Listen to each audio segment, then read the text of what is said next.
ഉസിയ രാജാവ് മരിച്ച വർഷം കർത്താവ് ഉന്നതമായ ഒരു സിംഹാസനത്തിൽ ഉപവിഷ്ടനായിരിക്കുന്നത് ഞാൻ കണ്ടു. അവിടുത്തെ വസ്ത്രാഞ്ചലം ദേവാലയം മുഴുവൻ നിറഞ്ഞു നിന്നു. അവിടുത്തെ ചുറ്റും സെറാഫുകൾ നിന്നിരുന്നു. അവയ്ക്ക് 6 ചിറകുകൾ വീതമുണ്ടായിരുന്നു. 2 ചിറകുകൾ കൊണ്ട് മുഖവും 2 എണ്ണം കൊണ്ട് പാദങ്ങളും അവ മറച്ചിരുന്നു. 2 ചിറകുകൾ പറക്കാനുള്ളവയായിരുന്നു. അവ പരസ്പരം ഉദ്ഘോഷിച്ചുകൊണ്ടിരുന്നു, പരിശുദ്ധൻ, പരിശുദ്ധൻ, സൈന്യങ്ങളുടെ കർത്താവ് പരിശുദ്ധൻ, ഭൂമി മുഴുവൻ അവിടുത്തെ മഹത്വം നിറഞ്ഞിരിക്കുന്നു. അവയുടെ ശബ്ദഘോഷത്താൽ പൂമുഖത്തിന്റെ അടിസ്ഥാനങ്ങൾ ഇളകുകയും ദേവാലയം ധൂമപൂരിതമാവുകയും ചെയ്തു. ഞാൻ പറഞ്ഞു, എനിക്ക് ദുരിതം, ഞാൻ നശിച്ചു.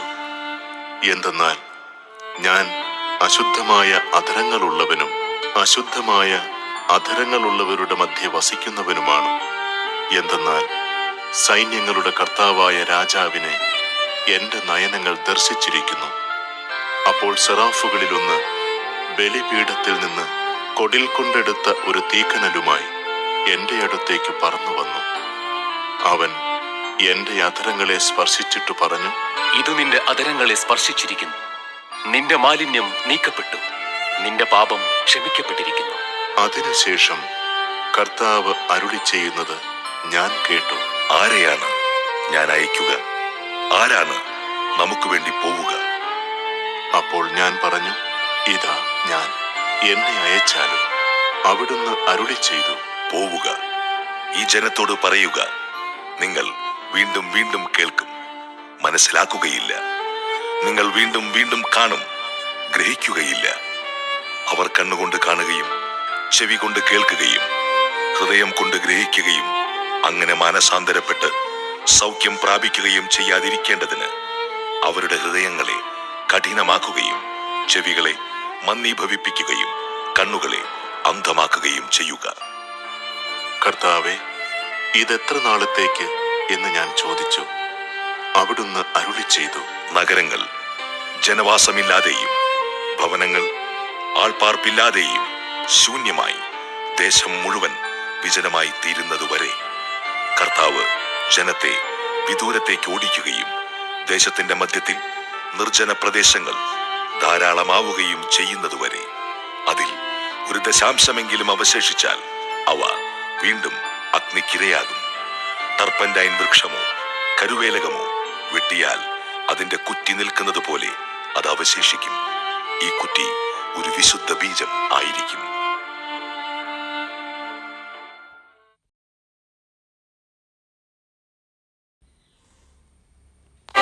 ആകയാൽ ക്രിസ്തുവിൽ എന്തെങ്കിലും ആശ്വാസമോ സ്നേഹത്തിൽ നിന്നുള്ള സാന്ത്വനമോ ആത്മാവിലുള്ള കൂട്ടായ്മയോ എന്തെങ്കിലും കാരുണ്യമോ അനുകമ്പയോ ഉണ്ടെങ്കിൽ നിങ്ങൾ ഒരേ കാര്യങ്ങൾ ചിന്തിച്ചുകൊണ്ട് ഒരേ സ്നേഹത്തിൽ വർത്തിച്ച് ഒരേ ആത്മാവും ഒരേ അഭിപ്രായവുമുള്ളവരായി എന്റെ സന്തോഷം പൂർണ്ണമാക്കുവിൻ.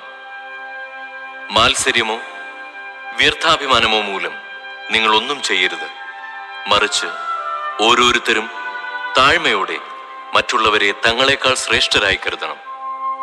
ഓരോരുത്തരും സ്വന്തം താല്പര്യം മാത്രം നോക്കിയാൽ പോരാ, മറിച്ച് മറ്റുള്ളവരുടെ താല്പര്യവും പരിഗണിക്കണം.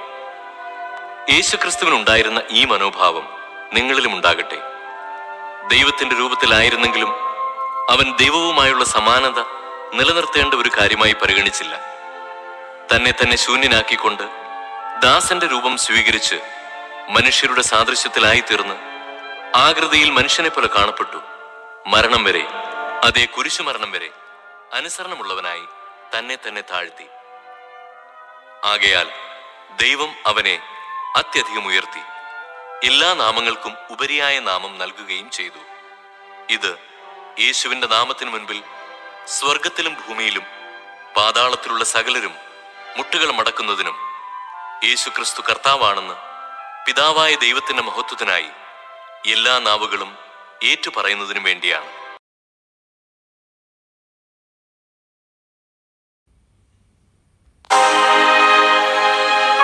പിന്നീട് അവർ 11 പേർ ഭക്ഷണത്തിനിരിക്കുമ്പോൾ അവൻ അവർക്ക് പ്രത്യക്ഷപ്പെട്ടു. ഉയർപ്പിക്കപ്പെട്ടതിനു ശേഷം തന്നെ കണ്ടവരെ വിശ്വസിക്കാത്തത് നിമിത്തം അവരുടെ വിശ്വാസരാഹിത്യത്തെയും ഹൃദയകാഠിന്യത്തെയും അവൻ കുറ്റപ്പെടുത്തി. അവൻ അവരോട് പറഞ്ഞു, നിങ്ങൾ ലോകമെങ്ങും പോയി എല്ലാ സൃഷ്ടികളോടും സുവിശേഷം പ്രസംഗിക്കുക. വിശ്വസിച്ച് സ്നാനം സ്വീകരിക്കുന്നവൻ രക്ഷിക്കപ്പെടും, വിശ്വസിക്കാത്തവൻ ശിക്ഷിക്കപ്പെടും. വിശ്വസിക്കുന്നവരോട് കൂടെ ഈ അടയാളങ്ങൾ ഉണ്ടായിരിക്കും. അവർ എന്റെ നാമത്തിൽ പിശാചുക്കളെ ബഹിഷ്കരിക്കും, പുതിയ ഭാഷകൾ സംസാരിക്കും, അവർ സർപ്പങ്ങളെ കയ്യിലെടുക്കും, മാരകമായ എന്തു കുടിച്ചാലും അത് അവരെ ഉപദ്രവിക്കുകയില്ല. അവർ രോഗികളുടെ മേൽ കൈകൾ വയ്ക്കും, അവർ സുഖം പ്രാപിക്കുകയും ചെയ്യും. കർത്താവായ യേശു അവരോട് സംസാരിച്ചതിനു ശേഷം സ്വർഗത്തിലേക്ക് സമ്മോഹിക്കപ്പെട്ടു. അവൻ ദൈവത്തിന്റെ വലത്തുഭാഗത്ത് ഉപവിഷ്ടനായി. അവർ എല്ലായിടത്തും പോയി പ്രസംഗിച്ചു. കർത്താവ് അവരോടുകൂടെ പ്രവർത്തിക്കുകയും അടയാളങ്ങൾ കൊണ്ട് വചനം സ്ഥിരീകരിക്കുകയും ചെയ്തിരുന്നു.